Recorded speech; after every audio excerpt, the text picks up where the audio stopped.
The Senate last night voting 64 to 34 in a procedural vote to advance a new gun safety bill called the Bipartisan Safer Communities Act.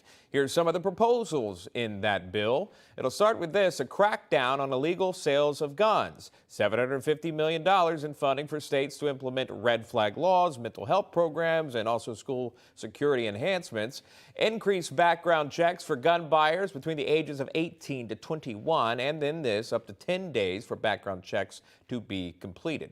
Senate Majority Leader Chuck Schumer expects that bill there to be in the Senate and pass next week.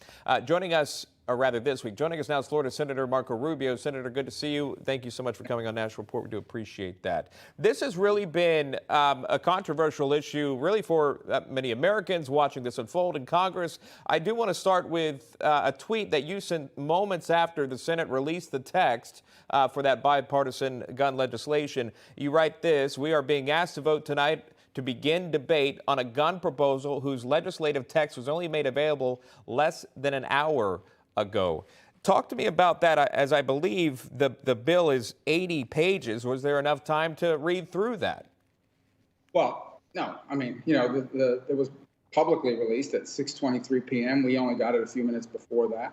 And then the vote was at 7:36. So it's an hour and 15 minutes later. It's supposed to go over 80 pages on an issue that implicates the Second Amendment rights, a constitutional right of Americans. So I think it deserves a little bit more reading. I mean, it may turn out to be the greatest bill in the world. It may turn out to be the worst. I don't know how you can deduce that unless you were involved in negotiating it on an hour and 15 minutes. At 6:30 p.m. in the afternoon, most people just flew into town, et cetera. Look, I have one fundamental concern. We have a red flag law in Florida passed by a Republican state legislature. It's a responsible law. It says only law enforcement can pursue it. You get hearings. There's all kinds of due process. They're not permanent. And it's designed primarily, the way it's primarily worked is two things. It's prevented people from killing themselves. Someone's suicidal, their family's desperate to prevent that from happening. And if somebody's out there saying, look, we're going to shoot up a school and kill a bunch of people, it allows you to take steps in that regard as well. What I'm concerned about is the way laws in other states are written. Red flag laws, for example, in states where your coworker can take you to court and try to take away your gun. So you can almost envision a scenario where the due process provisions are not strong enough. Then you could have your coworkers taking you to court, harassing gun owners, shopping for the right judge who's anti-gun to begin with, and suddenly we have an abuse of this and big problem. Now, states have the right to pass those laws already. I'm just not sure that the federal government should. In fact, I'm sure the federal government should not be funding those kinds of laws or incentivizing those kinds of laws without due process in state after state. So, look, I'll look through this very carefully today. We started last night. I'll have some questions I need answered, and we'll see how this plays out, but obviously we're always going to move very cautiously because the Second Amendment right to Americans is not an option. It is a constitutional right. The NRA actually spoke out about this. I know Senate Minority Leader Mitch McConnell endorsed this bill. Obviously, it has enough Republican votes, at least so far, it appears, as McConnell's statement is here, essentially, again, supporting the bill. But I want to move to the National Rifle Association, what they said coming out against this bill. They released this statement that reads, quote, "In part, the NRA will support legislation that improves school security, promotes mental health services, and helps reduce violent crime. However, we will oppose this gun control legislation because it falls short at every level. It does little to truly address violent crime while opening the door to unnecessary burdens on the exercise of Second Amendment freedom by law-abiding gun owners." End quote on that one. And I'll butt that with this poll if I can, Senator. I'll show you this. In terms of these red flag gun laws, which you have spoken about, that was developed in Florida after the Parkland shooting here. Many were asked, the Convention of States Action Trafalgar Group put this together. They said, do red flag gun control laws have the potential to be abused by government officials to disarm their political opponents and or citizens? The plurality there say yes. A majority say yes or not sure. Your thoughts on that? And it seems as if the NRA, that's the sticking point for them as well, the red flag laws. Can you elaborate? Well, that's why due process is so important, and there has to be a very high standard. Look, the goal here, two things I would say. The first is I'm not surprised by polls like that and things I hear from people because the federal government in particular has become the enforcer of woke ideology in America. I mean, school districts are going to lose their lunch money if they don't follow their transgender agenda. Police departments are going to lose their money. You've seen the military be turned into a place where woke ideology is now promoted both publicly and in the academies.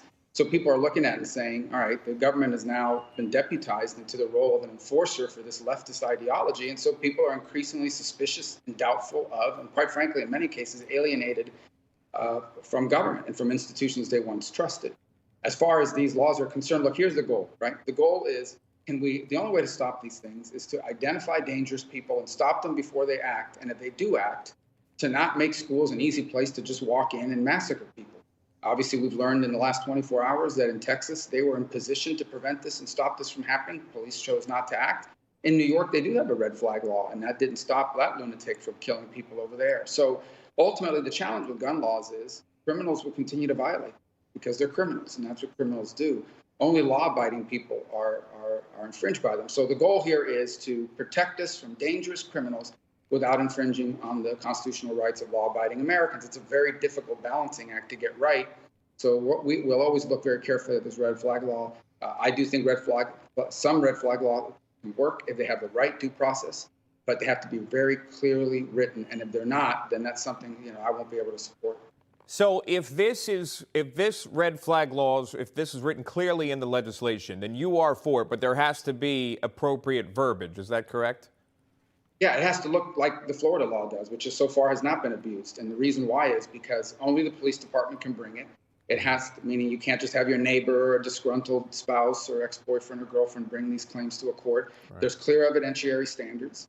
It's very strict, and there's real penalties for filing false claims. And states have the right to pass those red flag laws now. What we're talking about here is incentivizing states to do this. And my view of it is we shouldn't be spending federal money to have states pass red flag laws that violate due process and the constitutional rights of Americans. I do think properly written, they can be effective. We had a proposal. We filed it over 4 years ago. It's bipartisan. It's modeled after the Florida law. I wish they would have followed that outline. We'll have to look carefully at their outline now, but we're going to put it through a lot of scrutiny because I'm very suspect about whether, in fact, the due process provisions here meet the standards we set a long time ago. All right, we'll continue to watch that. Before I let you go, if I can ask you about this, President Biden will be delivering remarks today on gas prices, 2 p.m. Eastern time. He's expected, as you know, to call for a temporary federal gas tax suspension. That'll last for about 3 months. It should save those at the pump of around 18 cents per gallon of gasoline, 24 cents per gallon of diesel. Senator, final thoughts on that effort by this administration?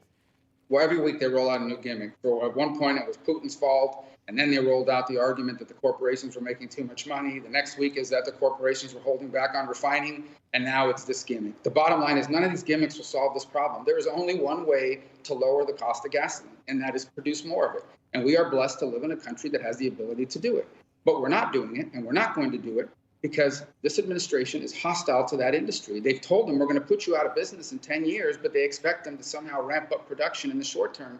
They have made it impossible to drill, impossible to get permits to transport this. They are hostile to the industry because they want everyone driving electric cars and riding buses. And as long as people like that are in charge, we're going to have this problem. This is a supply problem, and the administration's gimmicks are not going to solve that.